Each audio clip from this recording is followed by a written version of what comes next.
Welcome back to the Tribute USA Stars channel.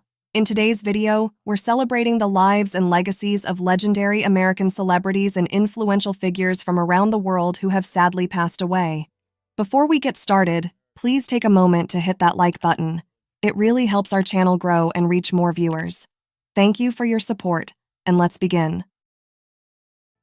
Charles Dumont, the acclaimed French singer-songwriter and composer of the iconic song Non, je ne regrette rien, has passed away at the age of 95. Dumont, born on March 16, 1929, in Cahors, a town in southern France, died at his home after a prolonged illness, according to a report by CNN affiliate BFM TV. Dumont's contribution to French music is perhaps most famously marked by his composition of Non, je ne regrette rien in 1956, a song that would become a defining anthem of French chanson. At the time he composed the piece, Dumont was just 27 years old, and while the song's potential was evident, it was not until 1960 that Dumont was convinced to present it to the legendary Edith Piaf. Upon hearing the song, Piaf was immediately taken with it and accepted it enthusiastically, leading to its eventual release and enduring success.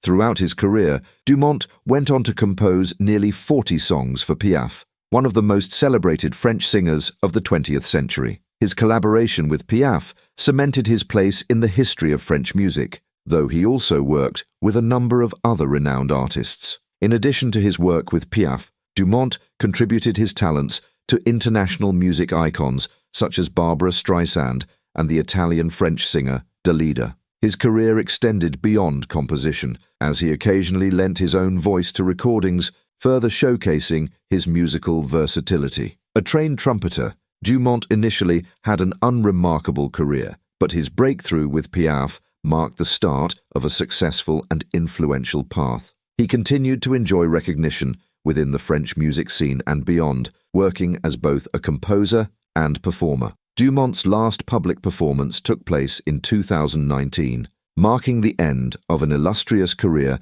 that spanned several decades. Dumont's contributions to music, both in France and internationally, will be remembered and celebrated for years to come. His passing marks the end of an era in French chanson, but his music will undoubtedly live on.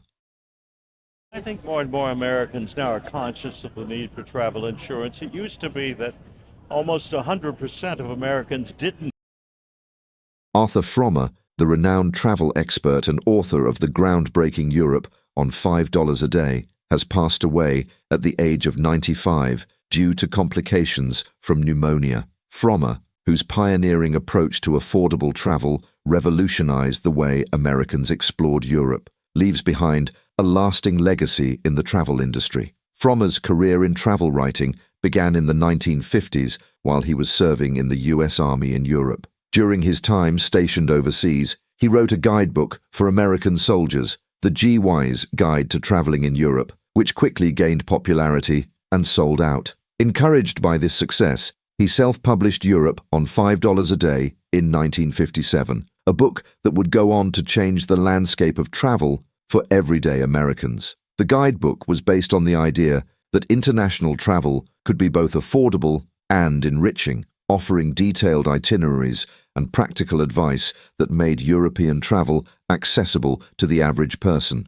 Frommer's vision expanded beyond a single book, and over time, he built a global travel brand that included a wide range of guidebooks, podcasts, and a radio show. His brand continued to grow as his daughter, Pauline, eventually took over the reins, ensuring that the Frommer's name remained synonymous with reliable, budget-conscious travel information. Despite changes in the travel industry over the years, Frommer's core message of making travel accessible and enjoyable for all remained influential, impacting generations of travelers around the world. Arthur Frommer's writing style combined practicality with a sense of wonder, encouraging readers to experience destinations with a spirit of adventure. His work inspired many to embrace international travel, offering advice on navigating post-war Europe and encouraging Americans to explore the continent without fear. In addition to his contributions as a travel writer, Frommer was a vocal advocate for ethical tourism. He often criticized the rise of mega cruise ships and dubious online reviews, emphasizing the importance of responsible travel. Frommer also coined the term Trump slump to describe the decline in tourism he predicted following the election of Donald Trump, highlighting his ongoing engagement with contemporary issues. Arthur Frommer is survived by his wife, Roberta Brodfeld, his daughter Pauline, and 4 grandchildren. Bob Love, the celebrated NBA legend who spent 9 seasons with the Chicago Bulls, has passed away at the age of 81. Love, a key figure in the franchise's early years, was known for his scoring ability and his pivotal role in the team's success during the 1970s. Born on December 8, 1942, in the small town of Bastrop in northern Louisiana, Love grew up as one of 14 children. He was affectionately nicknamed Butterbean due to his fondness for lima beans, a light-hearted moniker that reflected his warm personality. As a child, Love struggled with a stutter, which led him to become more introspective and dream of a career in basketball, according to the history makers. His determination to overcome personal challenges would later serve him well as he rose to prominence in the NBA. Love's basketball career was marked by several notable achievements. He earned 3 consecutive All-Star selections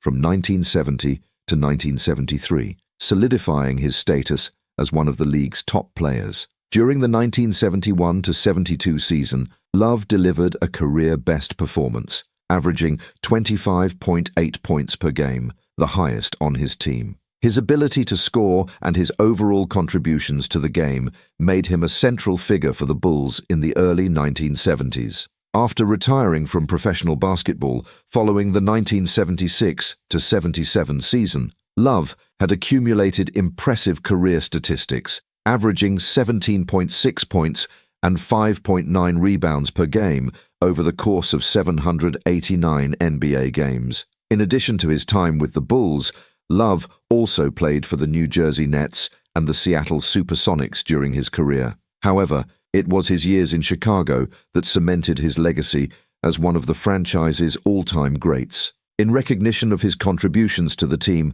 Love's number 10 jersey was retired by the Chicago Bulls, and it now hangs in the rafters of the United Center, joining the numbers of other legendary players such as Michael Jordan, Scottie Pippen, and Jerry Sloan. One of Love's final public appearances was at the Bulls' inaugural Ring of Honor ceremony in January, where he was honored as one of 13 inductees alongside the entire 1995-96 championship team. His passing marks the loss of a player who not only helped define the early years of the Chicago Bulls, but also inspired countless fans with his resilience and dedication to the game. Bob Love is remembered not only for his on-court excellence, but also for his character, leaving behind a lasting impact on the Chicago Bulls and the broader basketball community.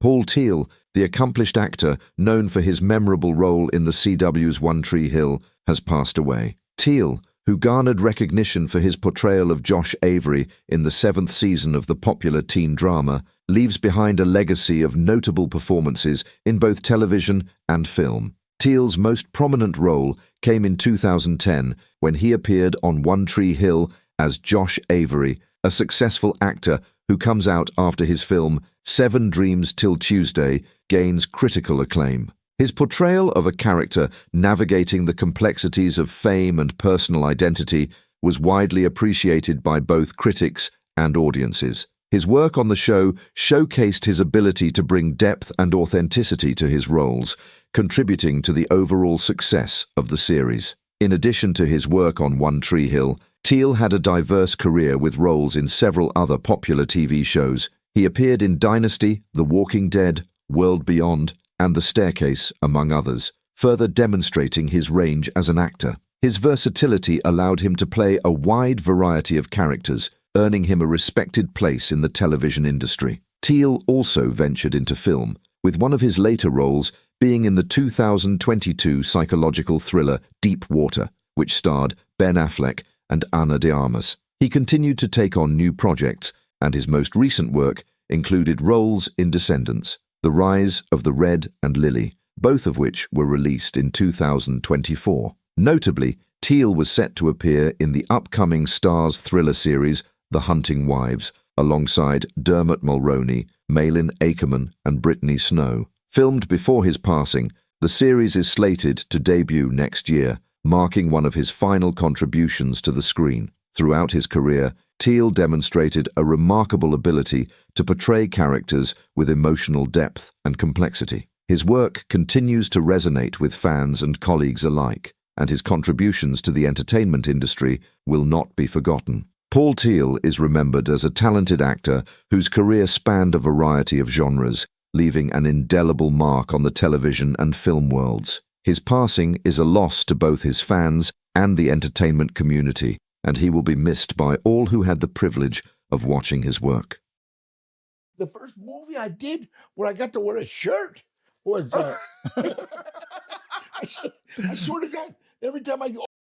Danny Trejo is a name synonymous with strength, resilience, and a relentless work ethic. With his distinct features, gravelly voice, and commanding presence, Trejo has carved out a niche in Hollywood as one of the most iconic character actors of his generation. Known for his tough guy roles, particularly in action films, Trejo's career spans decades, making him a beloved figure in cinema, while his journey to stardom is one of the most inspiring in the entertainment industry. Born on May 16, 1944, in Los Angeles, California, Danny Trejo had a turbulent early life. Raised in a tough neighborhood and grappling with substance abuse in his youth, Trejo's life took a dramatic turn when he spent time in prison. It was during his time behind bars that he began to turn his life around. He eventually became a drug counselor, and his path toward acting began serendipitously when he was hired as a boxing trainer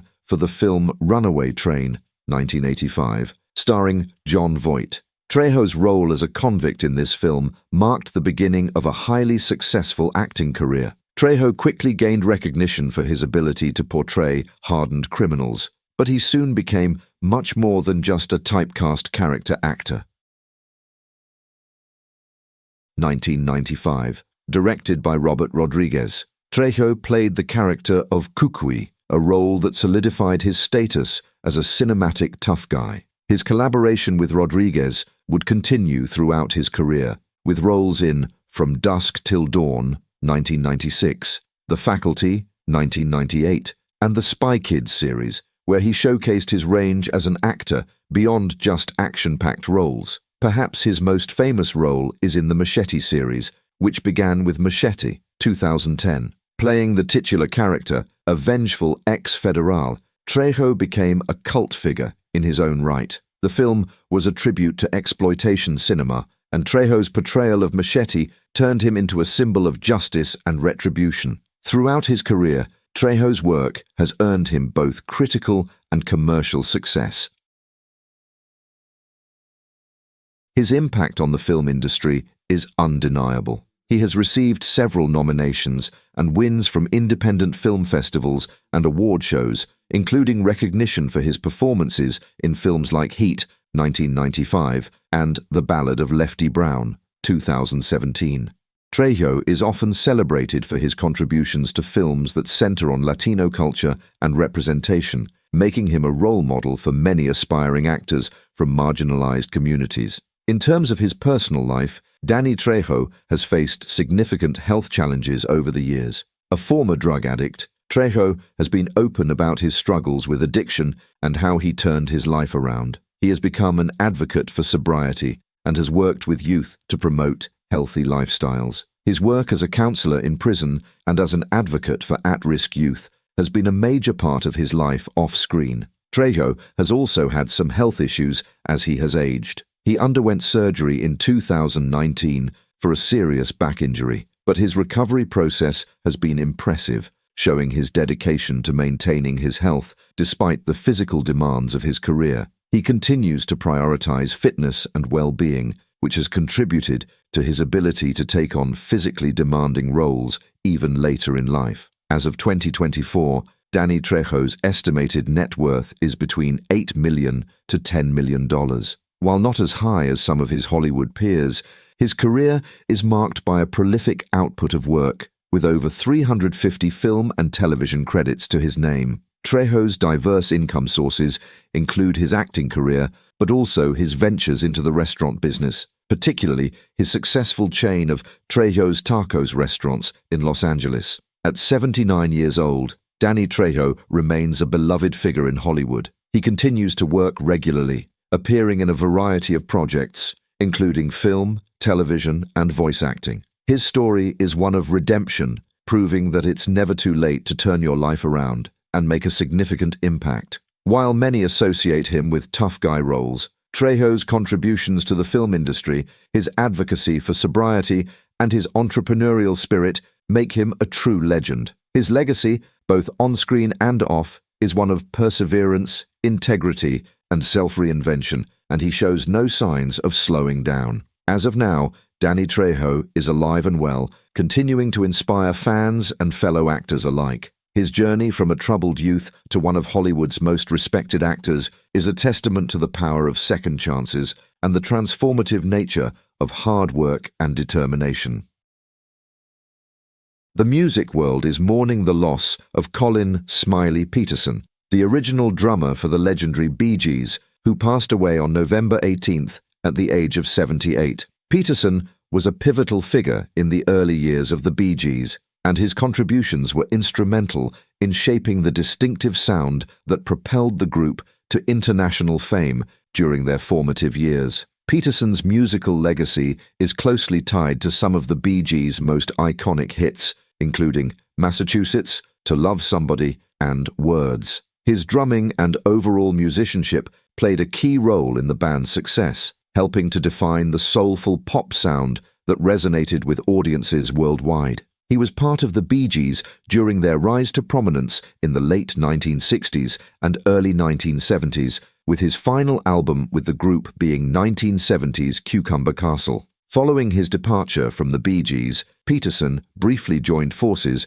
with former bandmate Jonathan Kelly in the short-lived band Humpy Bong. He also took on a managerial role, overseeing Kelly's solo career in the 1970s. After years away from the music scene, Peterson returned to performing, becoming a member of Best of the Bee Gees. Although he had been out of the spotlight for some time, Peterson showed his adaptability by getting back into shape musically, embracing the opportunity to reconnect with his musical roots. Before his career in music, Peterson was a child actor in his native Australia. He starred in the film Smiley, a role that earned him the nickname Smiley, which would stay with him throughout his life and career. Peterson's passing comes just days after the loss of another key member of the Bee Gees' drumming legacy, Dennis Bryan, who played with the group from 1974 to 1980. The deaths of both drummers mark a somber period for the Bee Gees' legacy, as their contributions to the music world are deeply intertwined.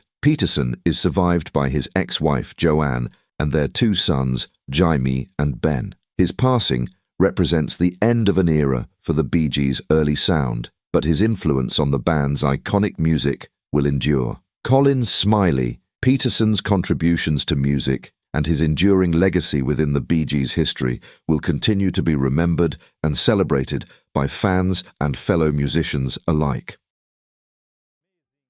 Bela Karolyi, one of the most influential and renowned gymnastics coaches in the United States, has passed away at the age of 82, according to a spokesperson for USA Gymnastics. Karolyi, along with his wife Marta, played a pivotal role in transforming USA Gymnastics into a dominant force in both Olympic and international competitions from the 1980s through the 2010s. Born in Kolozsvár, a city that was part of Hungary at the time and is now known as Cluj in Romania, Karolyi's early years in gymnastics laid the foundation for a long and distinguished coaching career. He began working with American gymnast Mary Lou Retton in 1981, marking the beginning of a partnership that would go on to yield historic results. At the 1984 Los Angeles Olympic Games, Retton, under Karolyi's guidance, became the first American woman to win the Olympic all-around gymnastics title, a milestone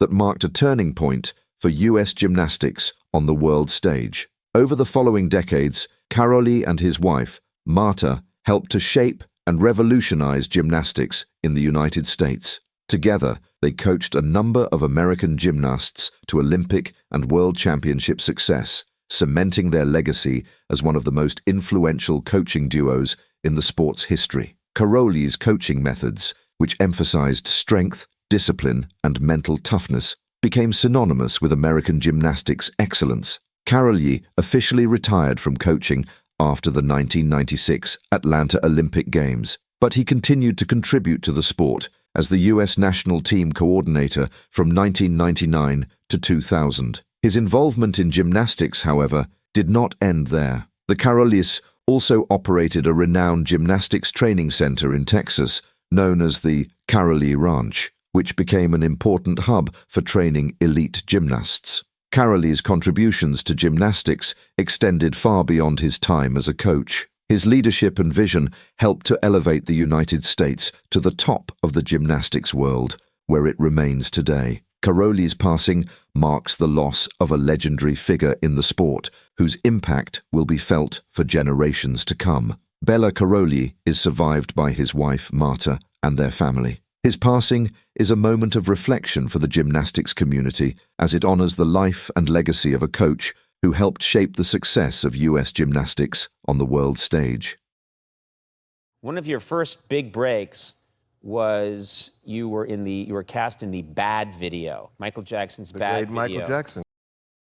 Wesley Snipes is a highly accomplished American actor, producer, director, and martial artist who gained global fame for his dynamic roles in both action films and dramatic performances. Born on July 31, 1962 in Orlando, Florida, Snipes initially studied at the High School for the Performing Arts in New York before attending the prestigious State University of New York at Purchase. He began his career in the 1980s, working in both television and film, but it was in the 1990s that he rose to prominence, becoming one of the most sought-after action stars in Hollywood. Snipes' breakout role came in 1991 with the film New Jack City, where he portrayed the ruthless drug lord Nino Brown. His performance was a standout, establishing him as a versatile actor capable of balancing charm and menace. However, it was his portrayal of the iconic Marvel Comics character